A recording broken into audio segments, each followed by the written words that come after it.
Determine la magnitud y dirección del vector resultante de la suma de los vectores mostrados en la figura P4. Si la magnitud del vector t es 6.00 y la del vector f es 4.00.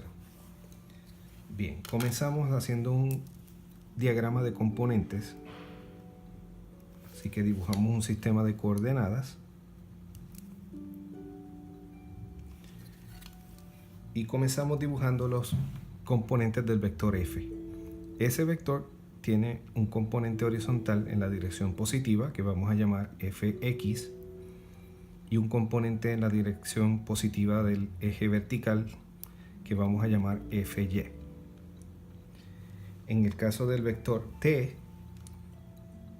tiene un componente en la dirección negativa del eje x, vamos a llamarlo tx, y tiene un componente en la dirección positiva del eje de y, el cual llamaremos t sub y.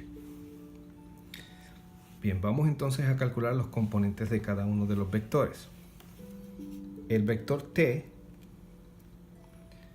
observamos que tiene una magnitud de 6.00 y su dirección, según el diagrama, usaremos el ángulo de 60 grados.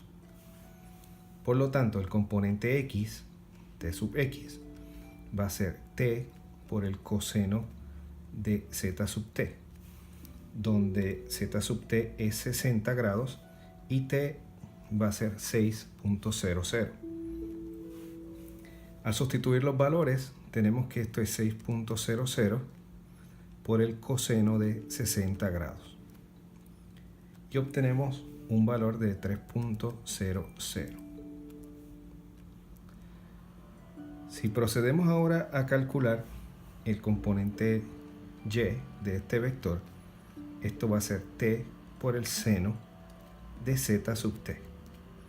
Por lo tanto, tenemos 6.00 seno de 60 grados. Y el resultado para este componente es 5.20.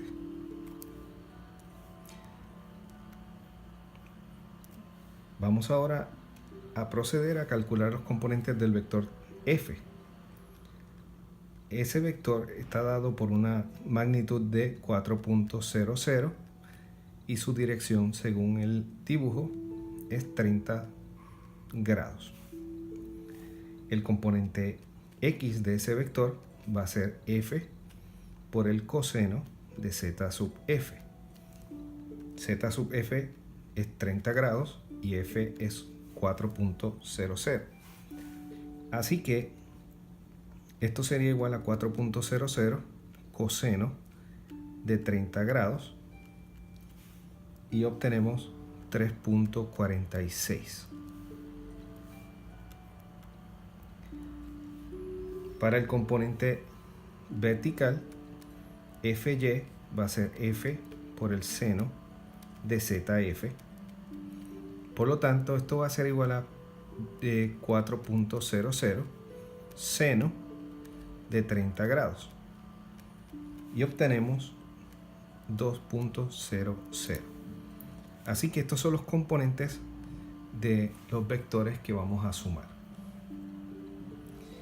Bien, ahora, dado que estamos buscando el vector resultante, vamos a asumir que R, que sería el vector resultante, es igual a la suma de T y F. Esto implica que el vector R entonces va a tener componentes Rx y Ry. Calculamos esos componentes primero para luego determinar el vector resultante. Rx entonces va a ser igual a la suma de los componentes en la dirección X. Esa suma del diagrama de componentes vemos que es f sub x menos t sub x. Estamos asumiendo que la dirección que es positiva es la dirección hacia la derecha en el caso horizontal, y en el caso vertical positivo va a ser hacia arriba. Así que Dada esa convención, tenemos que es fx menos tx. Por lo tanto, esto sería 3.46 menos 3.00, y esto nos da 0.46. Para el componente y del vector resultante, buscamos la suma de los componentes en y, y viendo el diagrama, esto nos da fy más ty. Por lo tanto, tenemos que es 2.00 más 5.20, y el resultado en este caso es 7.20. Así que calculamos entonces los componentes del vector resultante, y ahora procedemos a calcular la magnitud de este vector.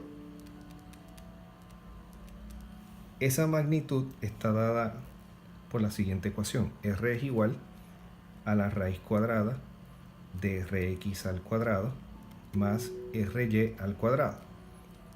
Así que esto es la raíz cuadrada de 0.46 al cuadrado más 7.20 al cuadrado. Y tenemos como valor 7.21. Esta sería la magnitud del vector. La dirección la determinamos usando z igual a la tangente inversa de ry sobre rx. Así que esto sería igual a la tangente inversa de 7.20 dividido entre 0.46, y obtenemos un ángulo de 86 grados.